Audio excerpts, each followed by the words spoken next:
भी है तो भी उसको अपना मानकर, अपने जैसा मानकर, समान मानकर चलो। कौन करता है? जो जानकार है वो करता है। पंडिता समदर्शिना, समदर्शी होना चाहिए, भेद नहीं करना। सब मनुष्य है, सब अपने जैसे, रंग रूप अलग रहता है, पैसा कम रहता है, ज्यादा रहता है, जन्म इस घर में हुआ उस घर में हुआ ऐसा रहता है, पूजा पाठी अपने प्रकृति के अनुसार अलग अलग रहती है, लेकिन सबको अपना मानकर, सबको समान मानकर उनके साथ व्यवहार करना। गीता में आचरण की ऐसी कुछ बातें बताई है, और भी बहुत है,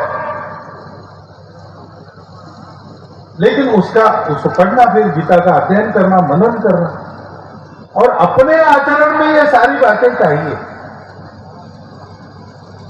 ये अगर हम करते हैं तो हम धार्मिक होते हैं, और अगर इस प्रकार अपने आचरण में हम धर्म की रक्षा करते हैं तो यही धर्म हमारी रक्षा करता है।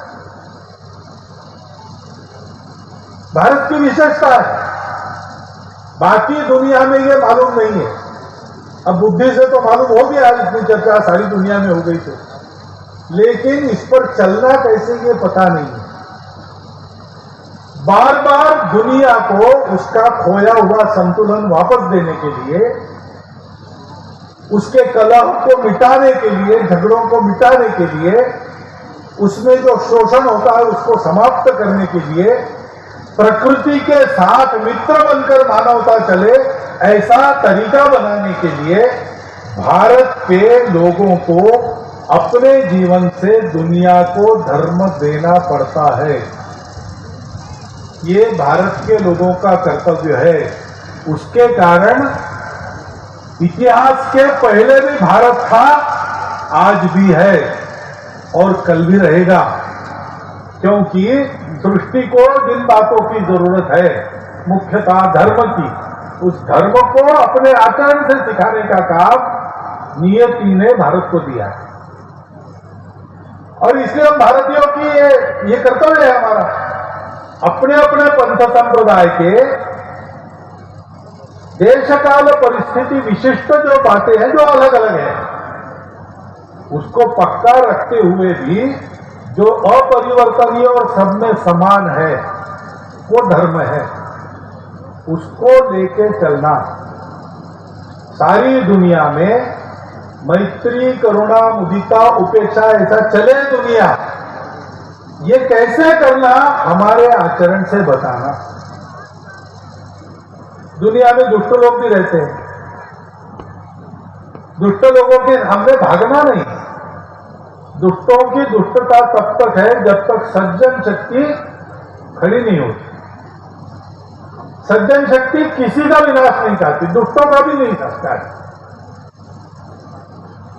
संत कभी ऐसा नहीं कहते सारे दुष्ट मर जाए, संत कहते दुष्टों की दुष्टता समाप्त हो। हमारी प्रार्थनाओं में ऐसा ही है, ये खड़ांची व्यंकटी सांडो, ऐसा ज्ञानेश्वर महाराज ने कहा। सबकी प्रार्थना ऐसी, क्योंकि हमारे लिए कोई खराब है ही नहीं, सब में भगवान का अंश है, तो सब में अच्छा ही है। ऊपर का जो मैल चढ़ा है वो परिस्थिति की देन है, हमारे संति से उसका मैल साफ होगा, हम मैले नहीं बनेंगे, इसका ध्यान रखना। कर्तव्य करने में नहीं चुकना, लेकिन ध्यान में रखना कि कर्तव्य अलग अलग प्रकार से करना पड़ता है। जिस किसी प्रकार को करना पड़े, किसी से दुश्मनी नहीं है हमारी, सबसे दोस्ती हम करना चाहते हैं। ये जीवन व्यवहार रहे भारत का। भारत बता रहा है, आज का भारत दुनिया को दिखा रहा है कि हम इतने बल संपन्न है कि दुष्टों की दुष्टता हमारा कुछ नहीं बिगाड़ सकती, परंतु हम सबके प्रति दोस्ती का भाव लेके चलते हैं, हम सबको मदद करते हैं, हम किसी के दुश्मन नहीं।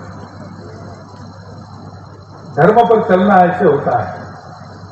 ये धर्म अपने जीवन में आए। संत सम्मेलनों में संत तो सब आई गए, सभी सज्जन माता भगिनियों को क्यों बुलाया? ये तो संतों का सम्मेलन है, संतों का सम्मेलन, जैसा बाबा ने कहा अभी कि हम अपने लिए कुछ नहीं करते, समाज के लिए करते। ये सम्मेलन भी समाज के लिए होता है। समाज को यही बताना है कि भाई हमारा संदेश ये है, हर एक पंथ संप्रदाय का, भारत के हर एक पंथ संप्रदाय का संदेश यही है, धर्म से चलो, धर्मो रक्षति रक्षित। और धर्म से चलना यानी सत्य लेकर चलना, करुणा पूर्वक चलना, पवित्रता पूर्वक चलना और परिश्रम से चलना। अपने परिश्रम से कमाना, अपने परिश्रम से खाना। और परिश्रम केवल खाने के लिए नहीं करना, परिश्रम भगवान को पाने के लिए करना। यह हमारा धर्म का उपदेश है।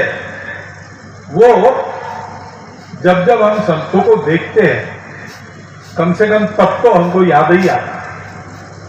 बार बार सत्संग में मिले तो स्मरण में रहेगा, स्मरण में रहेगा तो आचरण होगा। इसलिए शंकराचार्य महाराज जी ने कहा कि 3 बातें बड़ी दुर्लभ है। मनुष्यत्व, मनुष्य का जन्म मिलना। मुमुक्षुत्व, मनुष्य का जन्म होके मुक्ति की आस रहना मन में। और महापुरुष संश्रय,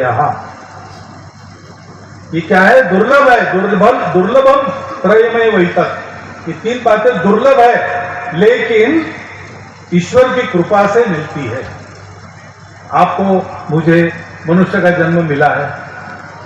हम संतों के सम्मेलन में बुलाने पर आए, इसका मतलब हमारे भी मन में कभी मुक्ति हो इसकी इच्छा है। और संतों की कृपा से हमको इन महापुरुषों का संश्रय भी मिल रहा है, आश्रय भी मिल रहा है।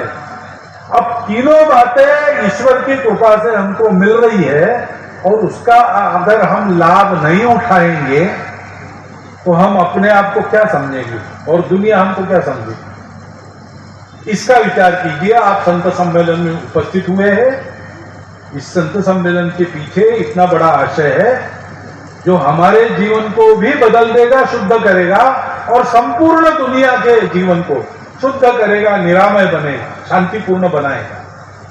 उस कृपा का हम सब लोग लाभ लें, मेरे सहित हम सब लोग इसका प्रयास करें, हम उसका लाभ लें। ये एक अनुरोध आपके सामने रखता हूं। इतने समय तक मुझे शांति से सुन लिया, इसलिए आपके प्रति कृतज्ञता व्यक्त करता हूं। और कुछ अधिक कम हुआ होगा बोलने में तो संतों से क्षमा प्रार्थना करते हुए मेरे 4 शब्द समाप्त। अब मैं लोकेश सेठी, सावली मूर्ति मंदिर, दिल्ली से अनुरोध करूंगा कि वे आज के कार्यक्रम का आभार धन्यवाद प्रेषित करें।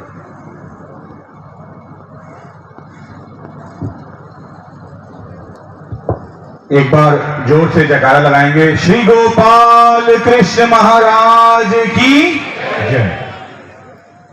व्यासपीठ पे